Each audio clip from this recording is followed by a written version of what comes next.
for the hardest-hitting show in talk radio. The true progressive voice since 2012. This is Southpaws.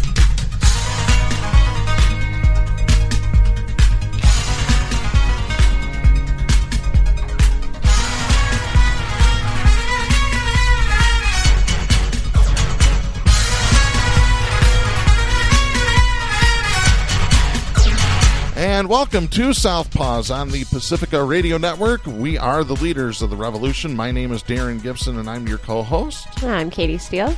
And I'm Jack Prince. And we've got quite a few topics to discuss today. We're going to talk more about the coronavirus and COVID-19. We've got an update on a Holland restaurant owner who got arrested last week. And speaking of which, that leads into a 4-person Hammer Time segment this week. So we've got a lot to cover today. Should be interesting stuff here. Before we get started, a couple of reminders that you can follow us on social media by going to facebook.com/Southpaws Radio Show. You can follow us on Twitter at Southpaws Radio. You can follow us on Tumblr at southpawsradioshow.tumblr.com. You can follow us on YouTube by doing a search for Southpaws Radio. You can become a patron of the show by going to patreon.com/Southpaws Radio. You can listen to the show anytime you like at Spreaker.com or at Stitcher.com by doing a search for Southpaws. You can find us on Apple Podcasts by doing a search for Southpaws. Once you found our logo, you found us. We send links to our weekly episodes to our Facebook, Twitter, Tumblr, and YouTube accounts. You can listen to us on Global Community Radio Channel 1 every Saturday night at 11 Eastern. And you can listen to us on great Pacifica stations, including KCEI in Taos, New Mexico, KZGM in Kabul, Missouri, WOOL in Bellows Falls, Vermont, and KEPJ in San Antonio, Texas. So make sure you listen to us there. If you get a chance, make sure you please donate your time and or your money to your local Pacifica station. They could always use the help. All right, so let's get into an update on last week. So as we were going to air on our last show, Marlena Pavlos-Hackney, the owner of the Holland restaurant that refused to shut down, was arrested and hauled in front of Ingham County Circuit Judge Rosemarie Aquilina. And it didn't go well for her. We have some audio to play here. This runs about 4 minutes. It runs exactly 4 minutes, 40 seconds. We'll stop the audio in different points here and talk about it. But yeah, things did not go well for Ms. Pavlos-Hackney, especially in front of the judge that sentenced Larry Nassar to life for his dirty deeds, which we've talked about extensively on this show. We've covered Rosemarie Aquilina for years on this show. She is the last judge you ever want to mess with in court. And here's the proof of it here. Let's take a listen to this. You're also not licensed in any other state, is that correct? Ma'am, may I make a statement? You may answer my question. Are you licensed in any other state to practice law? No, I am not. Actually, I'm going to stop right here for a quick minute because this is Judge Aquilina talking to, he proclaims himself as a constitutional lawyer, Rick Martin. He said that he was assistance of counsel for Marlena Pavlos-Hackney. Well, he's not a licensed lawyer in Michigan or anywhere else for that matter. He apparently portrayed himself as a lawyer, so this is what Judge Aquilina did to him. All right, you're also not licensed in this state. I am, therefore, holding you in contempt and asking officers to arrest you. Contempt carries with it up to 93 days and or $7,500. You are not allowed to practice law in this state. You have formally, by your own hand, told this court you were a lawyer and that you wanted to represent your client. Ma'am, may I make a statement for myself? What is your statement? I'll give you 1 minute. Okay. Sims versus Ahern clearly states that the practice of law is a law of common law. I was not aware that I would be here other than acting as assistants, not as her lawyer, but as assistants of counsel in this matter to help her because she does have understanding problems of the English language. Sir, apparently you have problems with the English language. This says appearance. It is for No, this is lawyers. appearance. Do not argue with me because what will happen is you'll get another 93 days and then we'll start over. So, sir, you came in here wanting to be assistants of counsel. There is no other definition. It is plain English.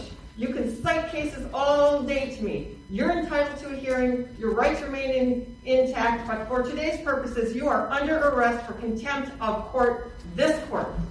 You may be escorted out. Thank you. And I was just going to stop there for a quick minute. Yeah, so Rick Martin is still currently, as far as I know, lodged at the Ingham County Jail on contempt of court for basically saying he was a lawyer when he's not. But and then didn't he give the definition of a translator? I mean, he's saying that he was there to assist counsel because she had problems with the English language. Wouldn't that be a translator? No, the document he signed basically said he was a lawyer. And now he's standing up and telling her that he did that because he wanted to help translate, which is, not a defense. Well, he was on TV claiming that he had some legal experience and background, which was totally bogus. Then the Mackinac Center posted early on the day of the trial that this Martin had successfully disbarred many judges in the past, as if he had. Oh my gosh! Like one man can just disbar judges? Yeah, really. How ridiculous! You can listen to him. You're just a right-wing phony that they say a couple of legal terms and they think that gives them gravitas somehow. He's omnipotent, Jack. Omnipotence. Yeah, it's like McInerney today or yesterday tweeted Trump about something he accomplished and said, "What a feat, FEET." Yeah. Oh my. Oh God. So then all the constitutional lawyers on Facebook decided to start in and started talking about, she didn't get her rights and what happened to due process. Well, here's what happened to due process. The Attorney General, Dana Nessel, put out a timeline. Here is Pavlos-Hackney's due process in order. November 18, 2020, the Allegan County Health Department first contacted Marlena's regarding complaints that the firm was allowing indoor dining. She continued to allow indoor dining with no restrictions. On December 12th, the Allegan County Health Department issued a warning order.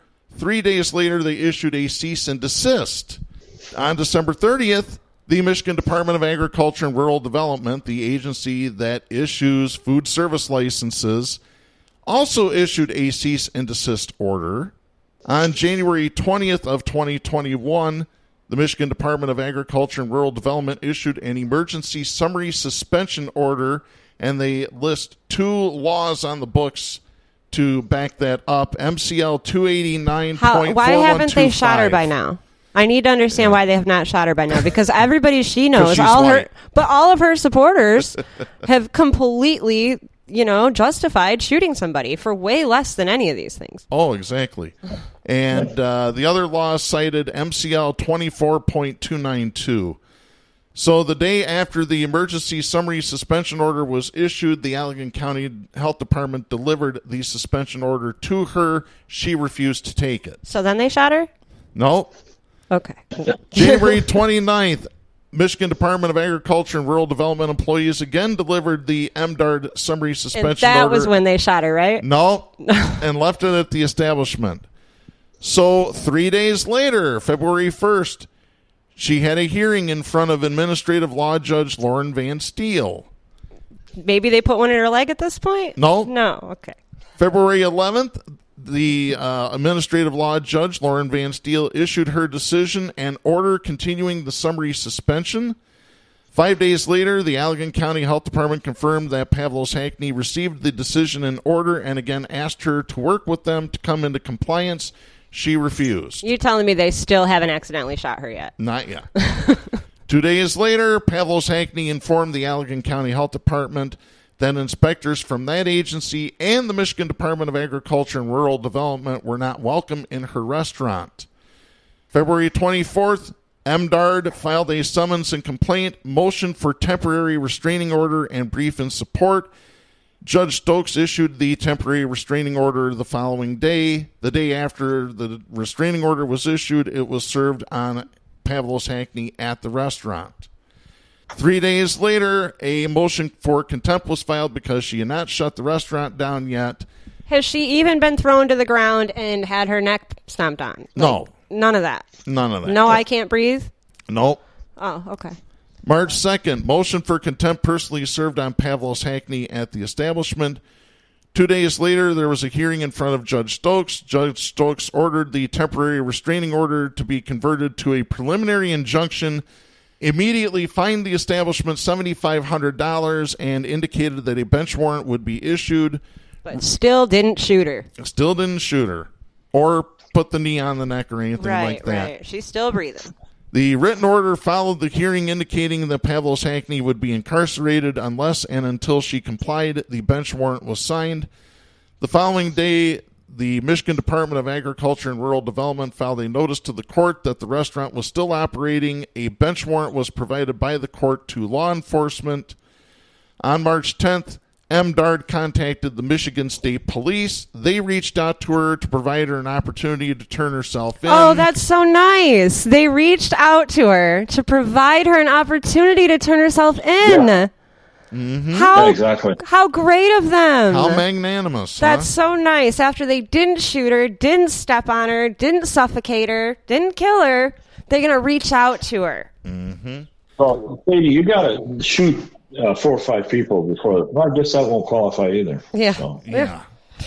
So she basically told the MSP F you. So on and the MSP was like, okay, thanks. So then on the 19th, the MSP told Pavlos-Hackney F you, pulled her over, arrested her, hauled her to Ingham County Court. After they warned her and gave her an opportunity to turn herself in, keep in mind. And then what they do, they took her and they threw her in jail where there were innocent people.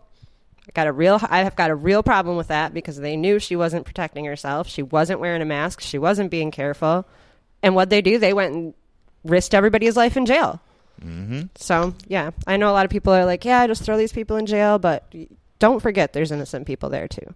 So then once she got in front of Judge Rosemary Aquilina, we have this exchange. Let's pick up the tape. May I request... Ma'am, I will address you. If you would like to go out of order, we'll start this 93 days from now. Now, before we proceed, appearances for the record. Good afternoon, Your Honor. Danielle Alice Newcomb on behalf of the Michigan Department of Agriculture and Rural Development. Thank you. Ma'am, please raise your right hand. Do you swear or affirm the testimony you're about to provide will be the truth, whole truth, and nothing but the truth under penalty of perjury? I would like to call... Ma'am, stop. I know you want to control this room, but this isn't Burger King. When the sign changes to Burger King, you can have it your way. Right now, this is my courtroom, and you will answer my questions. Under my fifth... Ma'am, stop. Do you promise to tell the truth, the whole truth, and nothing but the truth under penalty of perjury? Yes or no? Are you going to tell the truth?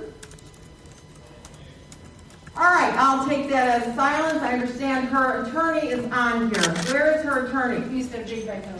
Again, say anything again without telling me you're going to tell the truth, and I will hold you in contempt of court for 93 days. Contempt carries with it 93 days and or $7,500. You will not act disrespectful in this court. Do you understand, ma'am? You certainly may remain silent. Where is your attorney? Do we have an attorney? I'm on here. Sir? You do, Your Honor. Yes. Please state and spell your name for the record, just so we know, because you're on Zoom. Robert Baker, Pete, B-A-K-E-R, Pete 57964. All right, thank you. So your client has elected to not be able to make a statement because she's not taking the oath. Do you wish to proceed, or would you like to speak with her before we proceed? I would like to speak with her prior. I'm not sure she understands what exactly is going on. All right, we're going to make that happen, and then we're going to resume. How much time do you need with her? Maybe 5 minutes. All right, we're going to find a way to make that happen. Please stay on Zoom. We can put you in a breakout room with your client. Yep, and that's how it happened. That's the way it was. Darren, I had a little trouble hearing there. Could you paraphrase briefly? Was the holdup where she wouldn't allow herself to be sworn in, or what was going on? Yeah, she was interrupting the judge while the judge was administering the oath. Do you solemnly swear to tell the truth under penalty of perjury? And she kept talking. And yeah, she had something she was trying to say that sounded like it was given to her from an attorney, to be honest. Yeah. And so, or probably from her fake attorney. Right. So yeah, she was definitely trying to make a statement, but nobody, I don't think, could actually legibly hear what she was saying.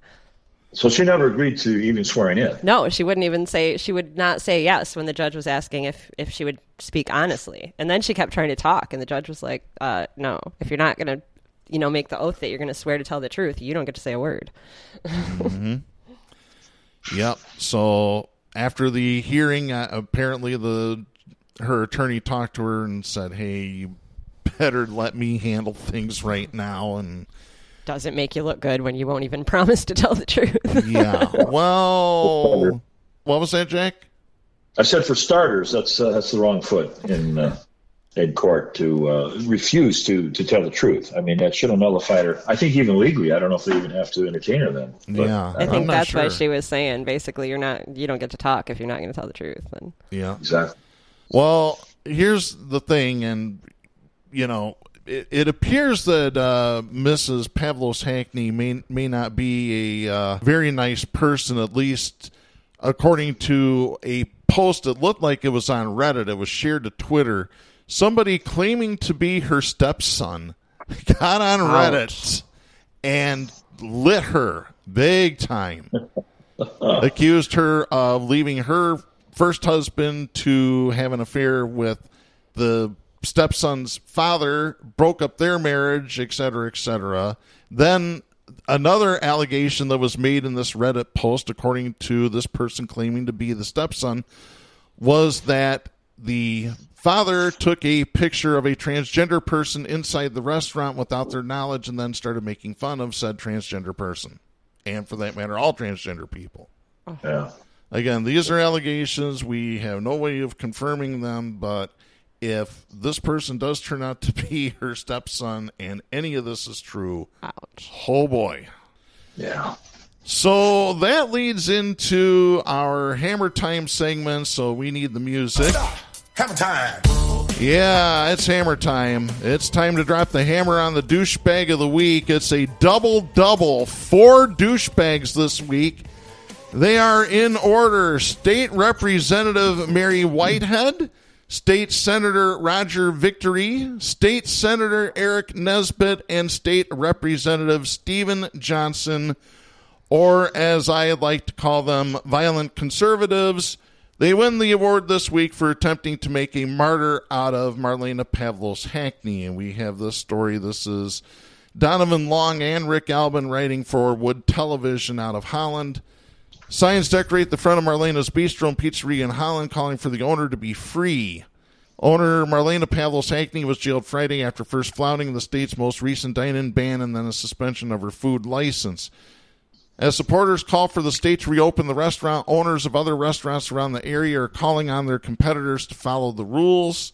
But then there were other supporters, I think they had a rally on Monday, where these 4 Republican lawmakers stood in front of a podium. And by the way, a former listener of ours was there speaking to the crowd as well.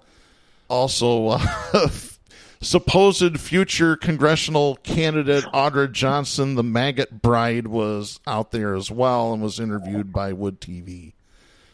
Let's see here. Skipping down, 4 Republican lawmakers and a group of supporters gathered outside Marlena's Bistro and Pizzeria Monday morning to voice support for Pavlos-Hackney. State Senator Roger Victory, Republican of Georgetown Township, said, quote, "This is shocking. This is disturbing to me. Why is there a resident of the state of Michigan currently in jail, and the justification for her being in jail is that she was operating her business? This business is not open, but yet we have a resident of the state serving time," end of quote. She was operating her restaurant without a food service license. She was violating the law. They forget to add that part when they're talking about it. Yeah. They just truncate that into, well, she was operating her restaurant. That's why she was in jail. Yeah. And the red meat head Republicans just suck it up. State Representative Stephen Johnson, Republican of Wayland, added, quote, "The America I grew up in was one that allowed you to go out there and work your tail off and make a living, and the government wasn't going to stop you, but they were actually going to encourage you and celebrate that. Instead, now in Michigan, one unelected person can tell you you have to shut down. If you don't, they will throw you in jail," end of quote. Yeah, these were rules that were allowed under the state legislature. I got news for you, folks.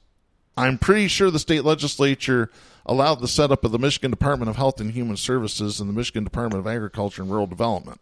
Stephen Johnson probably breaks Michigan legislature every damn day. That's the problem here, is that none of them hold themselves accountable to the law. They don't want to do cancel culture, right? But that's not right. But ask them how many felons they have employed for him. How many felons do you think she's got working at a restaurant? Miss doesn't believe in cancel culture. Mm-hmm. You know, how many second chances are you guys giving people? They want to talk about the law when it's convenient for them. That's right. And, you know, people get in trouble when it's convenient for them. But when it's not, then they just become martyrs and get a whole bunch of, you know, GoFundMe donations and a lot of attention on the news. Yeah. Johnson said, quote, "Marlena did not violate a law that the legislature passed. Marlena violated an order issued from an unelected bureaucrat. No one should have to go to jail because one unelected bureaucrat makes an order." End of quote. Okay, so what about every single person who's ever been charged with refusing to obey the orders of a police officer? There you go. Unelected bureaucrat. Yep. That just gets to make the law as they go. And then Audra's going to be the first one to defend that. Mm-hmm. You know, how about the black woman down at the door of the governor of Georgia that was arrested today? Oh, yeah, we'll get to that. We'll get to that in just a little bit here, Jack. Let me continue. Representative Mary Whitehead, Republican of Allegan, said it's time to take action on a broader front, saying, quote, "We need to stand up for the people. We need to make sure that they have the liberty to live their lives to the best of their ability. That's why our nation was formed," end of quote. Are they just talking about the police? Because that's the only people they stand up for. Senator Aric Nesbitt, Republican of Lawton, said, quote, "Our left-wing Attorney General Dana Nessel refuses to investigate Governor Whitmer's tragic nursing home policy, but is spending time going after this small business," end of quote. Yeah. Nessel said that she will not investigate the nursing home matter last week, explaining, quote, "She will not abuse the investigatory powers of this department to launch a political attack on any state official," end of quote. So, yeah, this is the law and order party, except when they don't agree with the law. That's it, exactly. So their idea of a freedom is like, let the plantations roll. You know, live your life to the best of your ability, to rack up the unwarranted amounts of power, of property, and limitless. How do I say this? Corruption in your pursuit of happiness, because that's what we're really here for, is to give you uncheckered ability for greed and for avarice and to abuse people. Yep, power, the ability to just go grab your happiness and take whatever you want. Yep. So to Mary Whitehead, Roger Victory, Aric Nesbitt, and Stephen Johnson, we have this message for you. Don't be a douchebag. That's right. Y'all four need to stop being douchebags. If you want a better assessment of things that happened with Marlena Pavlos, our friend Jeff Smith at Grand Rapids Institute for Information Democracy has a great article dated March 23rd. The headline reads, "The arrest of Holland restaurant owner provides a platform for far-right ideas, which is then amplified by local news coverage." And he talks about the framing that the media has used in discussing the story. It's a great piece. There's a link to it on our Facebook page. Go check it out. So, Jack, you mentioned the Georgia state legislator that was arrested. That actually happened on Thursday. I have this. This is Dartenoro Clark writing for NBC News. This is dated March 25th. Georgia state troopers arrested Democratic State Representative Park Cannon Thursday after she knocked on Republican Governor Brian Kemp's State House office door as he signed a controversial elections bill into law in a closed-door ceremony. She knocked. Have you seen the video of this? Oh, yeah. I haven't even heard about this yet. Oh, wow. You got to see the video. It's there was a else. large crowd that got justifiably so vehement with the police. I mean, what are you doing? She's done nothing wrong. She walked up and knocked on his door, opened to the public, and they arrested her. Yeah, right on the spot. I really protest the term controversial legislation. There's nothing controversial about this. This is a blatant Jim Crow piece of legislation. It's restrictive. It's not even close to debate. When you prohibit eating food in line, waiting to vote for hours, when you take out voting boxes, outside voting boxes, like the one the governor voted in just this last election, when you have certain restricted hours that you can even take your ballot into, they used to have after hours drop boxes because people happen to work till 5. Well, now those are all gone at 5. And for people who wanted to ask for a ballot to be mailed to them, now they've got crazy stringent requirements for ID requirements that people don't have, especially minority people and especially people in poverty. They just don't have access to some of that. I don't know exactly what they are, what their mandates are for ID. But can't even get in here and get to the Secretary of State and get a new ID if you need one. So, yeah. So is this controversial? I mean, really, is there any controversy here? Or is it something that should be identified for what it is? No, what they want to do is label it controversial enough times to where it becomes a reality. That's exactly what they're trying to do. Exactly. Cannon, who is black, was charged with 2 misdemeanors under state law: obstruction of law enforcement and preventing or disrupting General Assembly. Again. Is that a legislatively passed law? Probably. But whose discretion is that up to? Yeah. The police. So every single day, all day long, we have non-elected people enforcing laws. Yeah. That they, had the discretion to decide if somebody broke. Yeah. I label this under the file of bullshit because that's just exactly what it is. Yeah. Yeah. She was taken to the Fulton County Jail where Senator Raphael Warnock, Democrat of Georgia, arrived a short time later and was greeted by a small cheering crowd. Cannon was released from jail on a $6,000 signature bond Thursday evening, according to her attorney, Gerald Griggs, who also happens to be the vice president of the Atlanta branch of the NAACP. So I expect these charges to get thrown out post-haste, because if they don't, they're looking at some big trouble. And well, they should listen. The black population in Georgia should use this as a rallying call. Did you guys see what happened this morning there? No. I'm just seeing it, breaking news, that there was 23 tornadoes across Georgia and Alabama. Yeah, they got hit by some really nasty, severe weather yesterday. Yeah, It looks like they've got some deaths. They're going door to door right now. 5 deaths in Alabama that we know of. Yep, and at least I think 1 in Georgia. Lieutenant W. Mark Riley, spokesman for the Georgia State Patrol, said in a statement Thursday evening that Cannon was warned to stop knocking on the door because the area was reserved for the governor's staff. Riley said, quote, "She was advised that she was disturbing what was going on inside. If she did not stop, she would be placed under arrest." Representative Cannon stepped back for a moment and then stepped back up to the door and started knocking on the door again. She was advised again if she did not stop, she would be arrested for obstruction and disturbing the press conference. End of quote.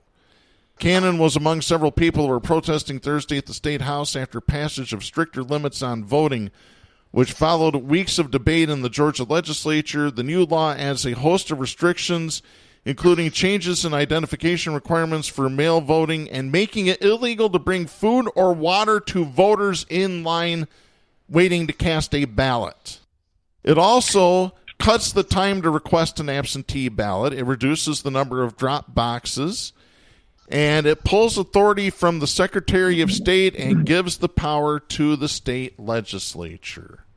And they're using the state to stop us from using our own rights. Exactly. And That's Michigan is doing the exact same thing. The difference in Michigan is those bills are going to get vetoed, and they don't have enough votes in the legislature to override.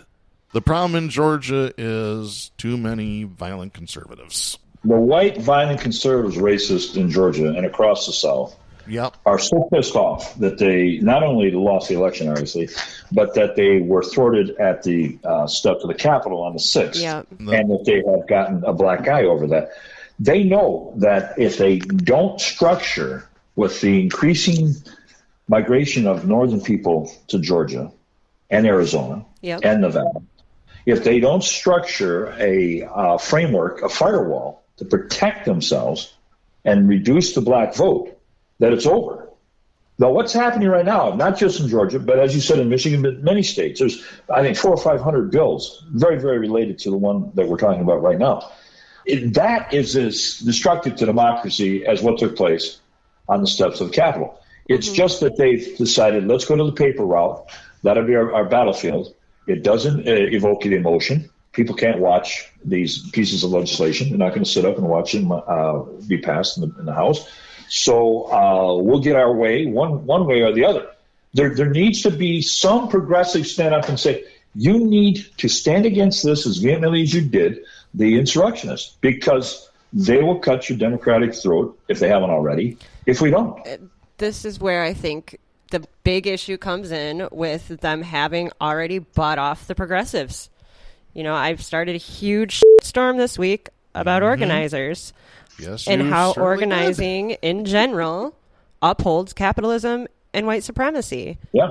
You know, and that's what they've done. They've gone through and they've handpicked the most popular, the most dynamic, you know, the people that attract other people, the people that have passion, the people that, you know, actually are motivated to make change. And they said, all right, we're going to pay you to save the world. And they stroked their egos and they gave them their paychecks. And all these people are convinced they are saving the world as the world continues to go exactly where it was going before. That's right. And it's so frustrating because there's no way to cut through that ego. I don't know how to do it. I don't know what to say to these people to help them understand that we are at a point where we don't have another chance. It's great that you think that you can just work within the system to help dismantle it. We don't have time for that. It isn't working. No. But Katy, you know, the greatest toxin to real progressive thought and real progressive leaders is power. That's the aphrodisiac that the establishment has long-term used. I think it was Bakunin, and Darren and I have talked about Bakunin in the past, that said you give any leading progressive, liberal, unwarranted power, and they'll be like a czar in a matter of months. And I've seen it within the union ranks for years. Yeah. Where the union leaders would take a vocal union member who was trying to fight against power, and they would give that person the very power that they were fighting against in the form of an office. And they lap it up. They lap it up. Yeah. That's the thing I keep trying to explain to people. Like, there's two things people can do with power. And I say this all the time. I say it to my kids a lot. I said it to my last boss, which it didn't turn out well. But I said, listen, there's two things that if you want to know how a person is or who they are, you give them power. Okay? Because there's only two things they can do with it. They can lift other people up or they can push other people down. And you're going to know immediately who that person is when you give them the power. And, you know, it can be absolutely manipulated, like you said, if you give it to progressives unfetteringly and you've got them in a group surrounded by all their adorers, you know, then there's that, which I've seen that happen. I won't name, you know, the Facebook groups that have done it in the Bernie world, but, you know, they get their inside clique and their inside world, and then the group mentality takes over. But then, you know, occasionally there are people who can be in that situation and go, okay, no, this isn't right. And they'll use their power to help pull other people up. But I mean, you can tell in the first 10 minutes. And once somebody shows who they are, like, you got to believe them. Mm-hmm.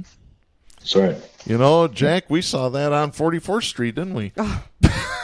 This is played right out. That has gone through my head so much this week as I've been, all of this is played out on my Facebook page. I keep thinking so much about 2016 and how everything went down, Mm-hmm.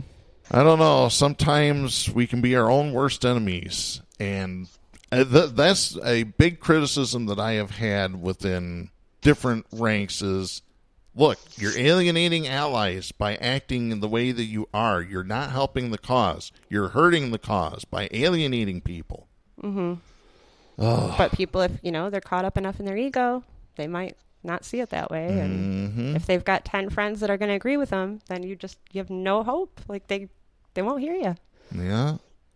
Jack, we've seen that with a former guest on the show recently.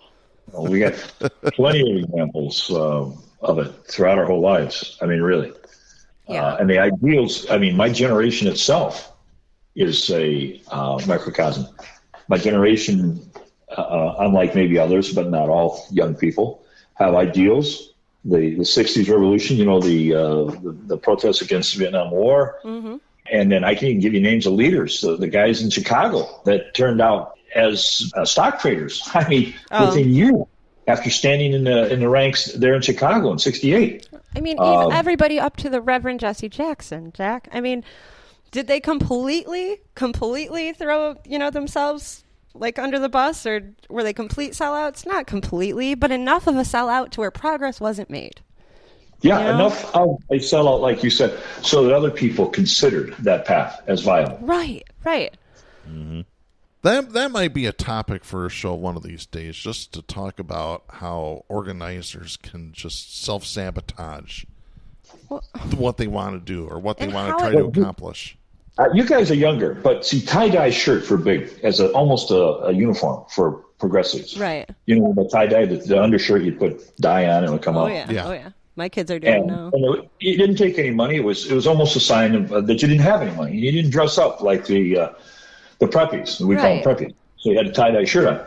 Well, some progressives figured out, hey, let's merchandise this. They made corporations making tie-dye shirts, and it turned into millionaires.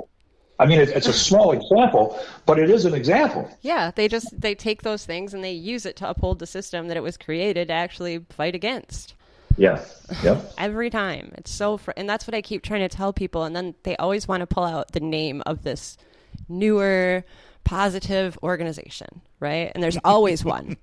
And they always go, okay, well, once I name this organization, there's no way she'll be able to agree that this is wrong because they're doing it. Mm-hmm. And every time I have to come out and say, no, actually, that organization shouldn't do it either.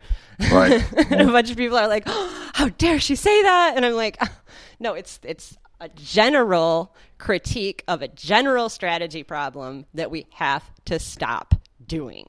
We have to stop. Tenants unions don't pay they shouldn't pay organizers. If they want to stay effective and they want respect as a tenants union, then they shouldn't incorporate into a 501c anything. And that's what it comes down to. The second you make that legal incorporation, you are now a part of the problem. I hate it, but it is what it is. Mm-hmm. And let me just add real quick, I do believe that the phrase Black Lives Matters is registered with the U.S. Patent and Trademark Office. They're going to make sure when a movement starts to become effective, they are going to name a leader in the media. It's going to be the one person who's actually going to keep that movement divided the entire time. They're going to hand select because they know who that person is. And then they're going to convince that person to incorporate every single time. Yep. Jack, you had mentioned the January 6th insurrection at the Capitol, the traitorous treason bastards there. Did you see 60 Minutes over the weekend where former acting U.S. Attorney Michael Sherwin said that he believes that there's evidence that some of these people involved in the riot might go up on sedition charges? Yeah, I saw that piece. I really did. The rabbit hole goes deeper even than what they will acknowledge. Let's be honest. Oh, so much deeper. Mm-hmm. Yeah. Michael Sherwin was on 60 Minutes being interviewed by Scott Pelley. Here's what he told Scott Pelley. Quote, I believe the facts do support those charges, and I think that as we go forward, more facts will support that, Scott. This is going to be a long-term investigation. End of quote. That didn't really sit well with the judge that's hearing a lot of these cases and the Department of Justice, because he wasn't authorized to speak to any of the media, including and especially CBS. So, I don't know. This will probably be the last time we hear about this until actual charges are filed for sedition. I mean, to be honest, I want them to charge the police that let this happen. Either the congressmen, the legislators, the security, the police. Those are the charges I want to see. Where were they? What are we doing any of this for? If they're not going to do their jobs or be accountable for them. Yeah, Trump appeared, I think, last night on Fox News. We don't call it news. It's Fox Propaganda Channel. The word news should never be used after the word Fox because it's not news. And we spell Fox F-A-U-X. But the point is, he was putting a new spin on the whole, insurrection. And that's not surprising. But one of his comments said, well, many of the protesters were hugging and kissing and having their pictures taken with policemen, which is true. Yeah, exactly. That is true. Yeah, and then he said, and then they were opening the door. They were being invited in. Right. We saw it on video. Why didn't we arrest? If you're going to call it an insurrection, and there's going to be an investigation, and now they've admitted that the cops just opened the door and let them in, and we're hugging them, then they should all be in trouble. Mm-hmm. But instead, they're making the cops out to be heroes by first charging people for assaulting the police, which I'm pissed about. I'm pissed. You literally dropped the ball hard enough to where some people could just walk up and assault the last line we had against the U.S. government.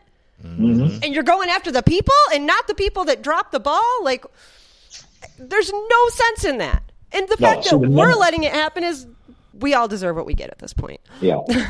Yeah. The number one antidote has always been for the police force, the bad apple syndrome.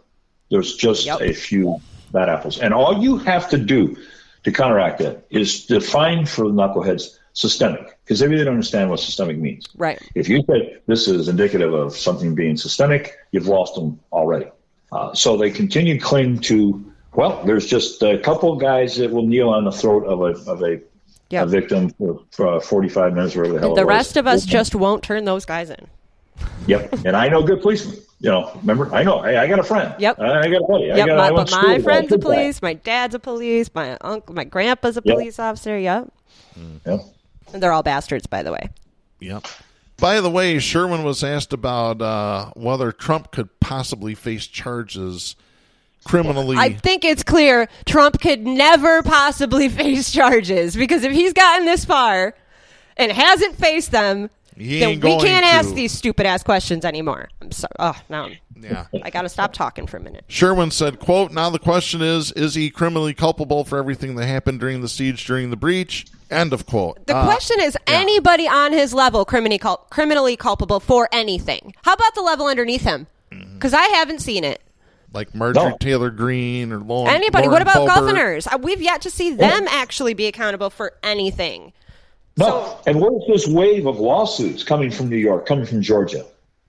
We're months away from when we first heard about these. Yep. And so what's going to happen? But even if the lawsuits go through, Jack, who's going to pay them?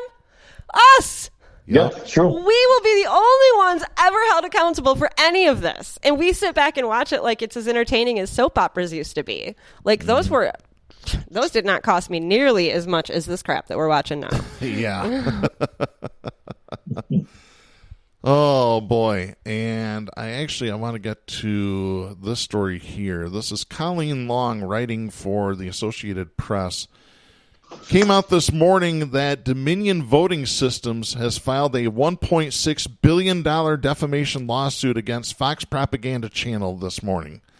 Yep. They argue that the cable news giant, which they're not news, again, they're not news, they were never meant to be news, falsely claimed in an effort to boost faltering ratings that the voting company had rigged the 2020 election.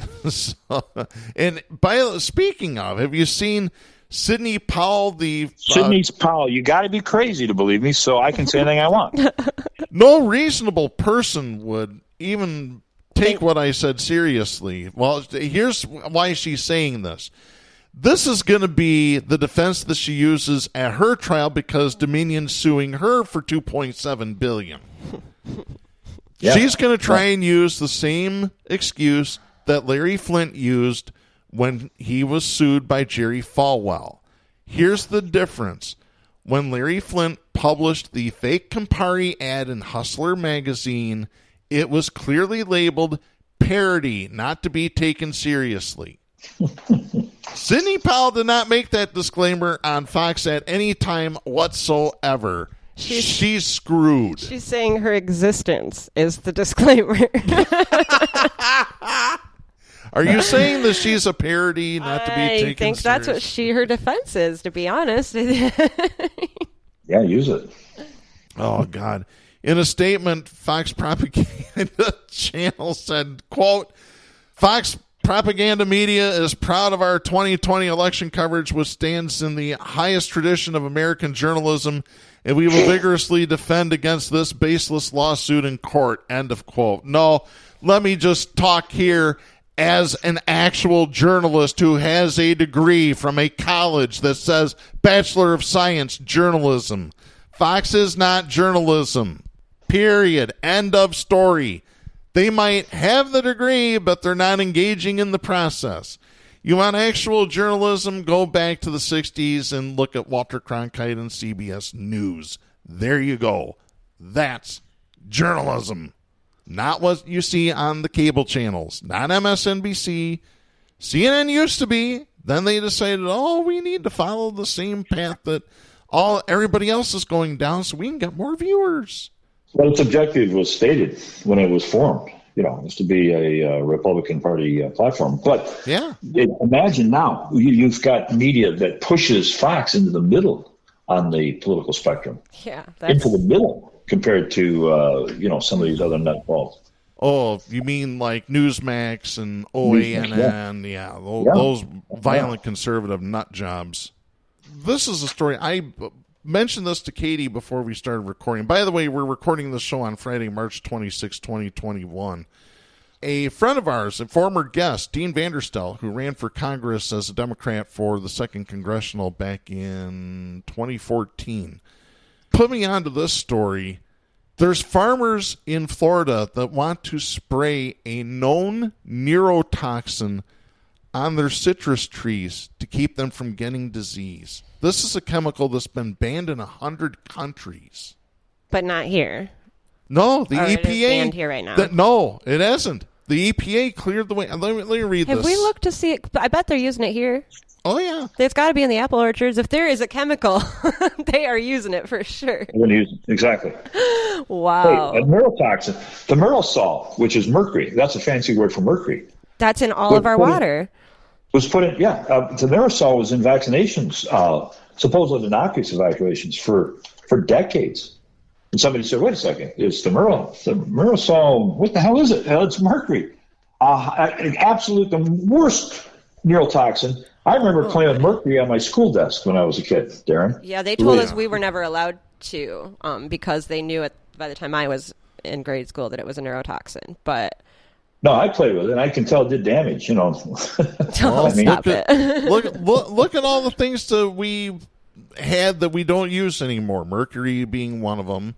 Lead paint being another, because we know how bad lead paint messes up children, especially. Do you know?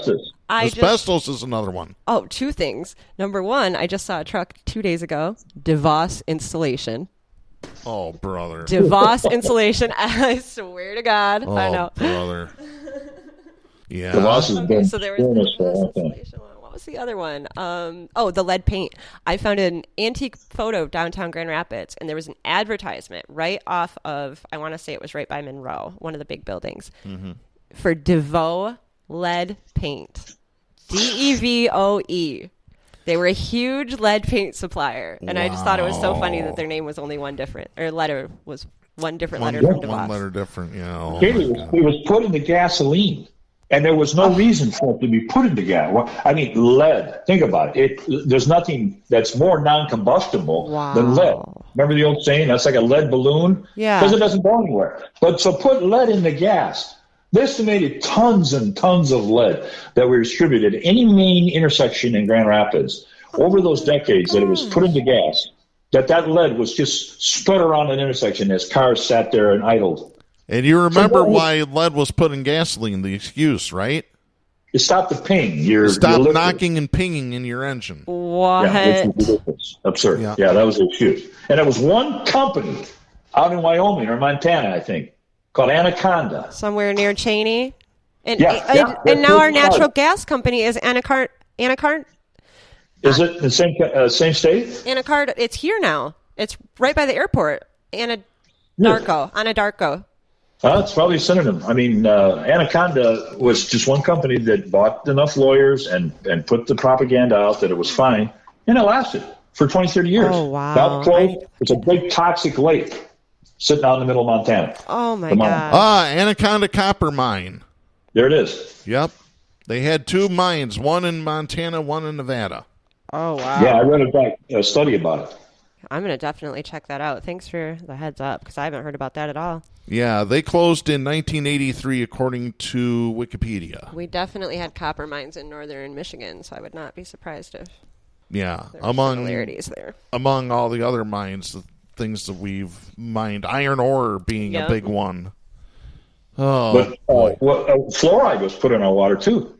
Oh, no, do you know what it's still put in our water. 75 years it's been put in our water. Aaron Brockovich right now is coming out against the EPA advisor who's saying that it's healthy for your teeth, and she is calling her a sociopath. Oh, wow. She literally said that is insane. It's a lie, and she is pissed. It's like I read that the other day and posted about it because I went, wait a minute. And then somebody went on my page and said, do you know that fluoride is actually just a byproduct of chemical waste? And that's the reason that it's in water is because of chemical waste. And so there's always been this like allowable level of it, which he says is crazy. There should be no level of it. But they had us swishing that around in our mouth in grade school. Yeah, sure they did. Yeah, fluoride treatments. We had it on our teeth. Yeah, which I have cavities in every tooth in my mouth, so it didn't work. But they invented the fluoride, or they started the fluoride insertion into the water supply in all places right here in Grand Rapids, Michigan. Yeah. This is the birthplace of that. And I think it was just to get rid of this chemical waste product from what I'm hearing and to be able to say that it was in the water for a reason so that they didn't have liability for it ending up in the water. Yeah.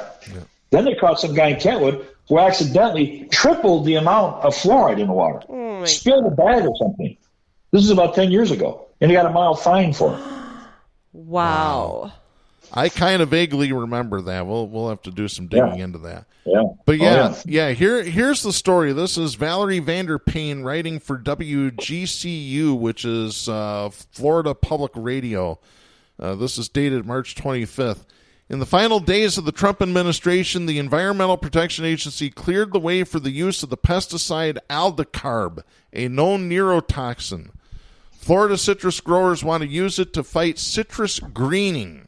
Nathan Donnelly is a senior scientist at the Center for Biological Diversity. The nonprofit organization is suing the EPA for approving the use of this pesticide. It has been banned in dozens of countries. The World Health Organization calls it one of the most acutely toxic pesticides in use. By the way, it's manufactured by Bayer, the aspirin people. Oh, gee.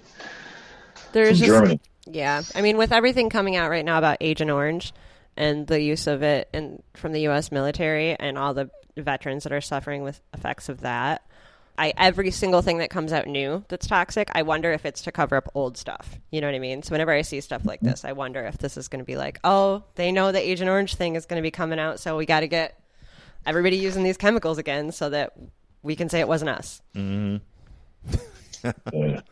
Like they're moving all these fire extinguisher company manufacturers into the old metal plating factories.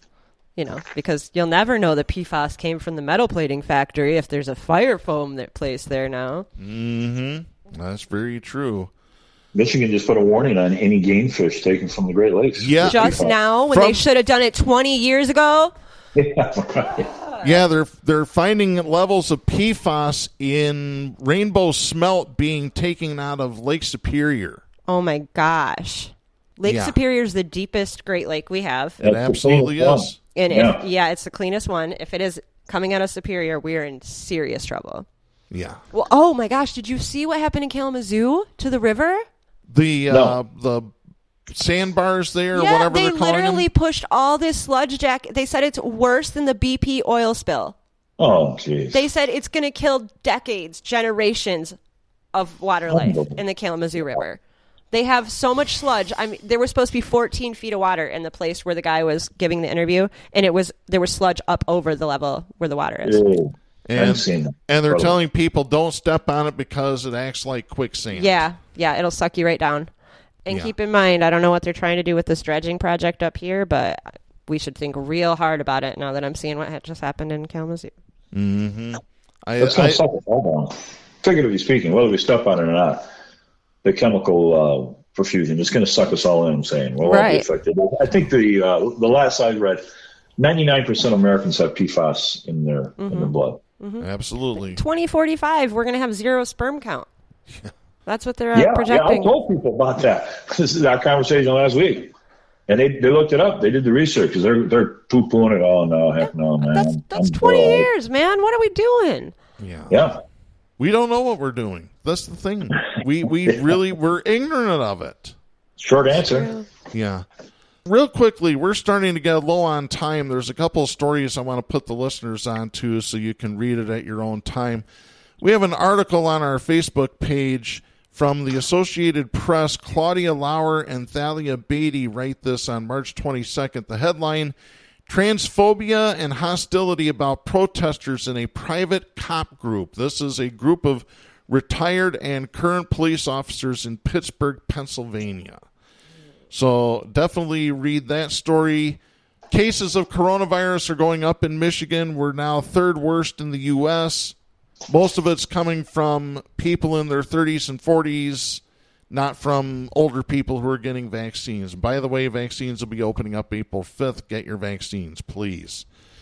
We also have a story. A member of the Wolverine Watchmen was arrested on Monday carrying weapons. The story is right there again on our Facebook page. Go to facebook.com/Southpaws Radio Show.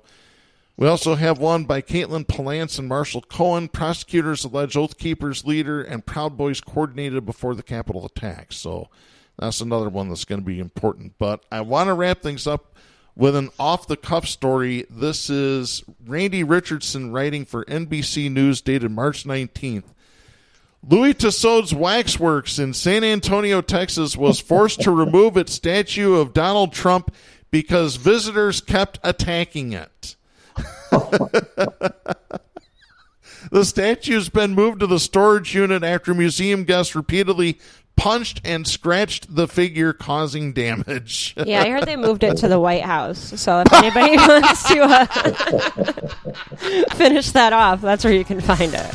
Oh, my gosh. They should just open the door for you.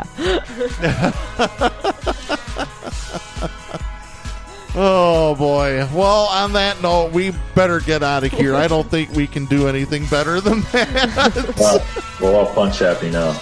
Yes, we are. Oh, folks, we'll be back next week. In the meantime, I'm Darren Gibson. I'm Katy Steele.